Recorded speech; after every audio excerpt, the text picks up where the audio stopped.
In film, what are the essential elements of writing a blockbuster movie? That's a very good question. I'm sure there's a million and one different answers to that, so there's a lot of people with a lot of different opinions, but I think if you'll find that, let's take Hollywood, good Hollywood blockbuster film, you'll find that there's patterns in those films that make them a really good watch or successful or satisfying to watch. And I think that's got a lot to do with following successful structures. So, for example, the 3-act structure is a common structure used in Hollywood films, which essentially gives a framework for your story to follow. In really simple terms, it's like your beginning, your middle, and your end.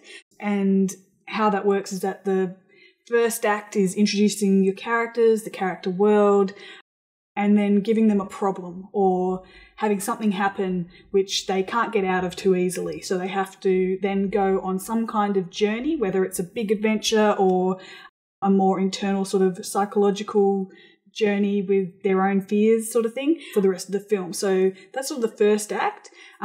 Usually by the end of the first act, they've reached a turning point where they can't go back. They can't just ignore what's happened. They have to do something. Second act is also called like rising action. So they basically go through a series of events where they try to solve their problem, usually make the situation worse. It makes it more interesting that way. If they're too perfect and they get it right in the first time, it's not very interesting. Yeah. So often they'll make it worse, and it's usually because they're not equipped, so they might have their own character flaws or something that prevents them from making the right decision at the right time. Or they have to learn something, or they, in like mythical journeys, they might have to get a magical object or something like that. By the end of that, they end up getting to a point where they reach the climax. So this starts getting into the third act of the film, which is where things conclude. So everything kind of comes to a head. There's a big climax, all the tension, everything kind of gets to a point. Character does something that ends up resolving the dramatic action. That's sort of the problem that was set up at the start of the film. And then they often return to their home, but they're changed because they've gone through this journey. They've gone through like a character arc. Would a good example of that be The Lord of the Rings? Lord of the Rings, yes, definitely follows a very complex 3-act structure, and especially because it's 3 films. Within each film, it also has its own 3 acts sort of thing. Yeah, definitely. So you've got the hobbits, they're in Hobbiton, having a good time. Suddenly Gandalf comes breaking in and is like, oh, have you still got this magic ring?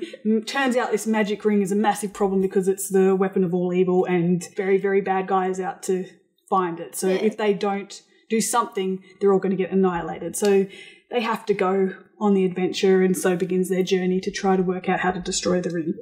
Yeah. Emma, I've heard of a film structure called Hero's Journey. Can you tell me what that means? Yeah, that's a good one.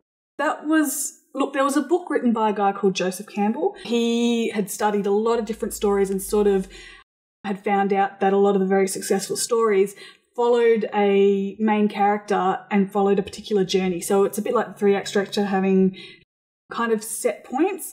Hero's Journey is similar, and it actually follows the 3-act structure, can follow it quite closely, basically following a particular character through their journey to the end. So it starts off, again, ordinary world. So you have the ordinary character doing whatever he or she does in their world.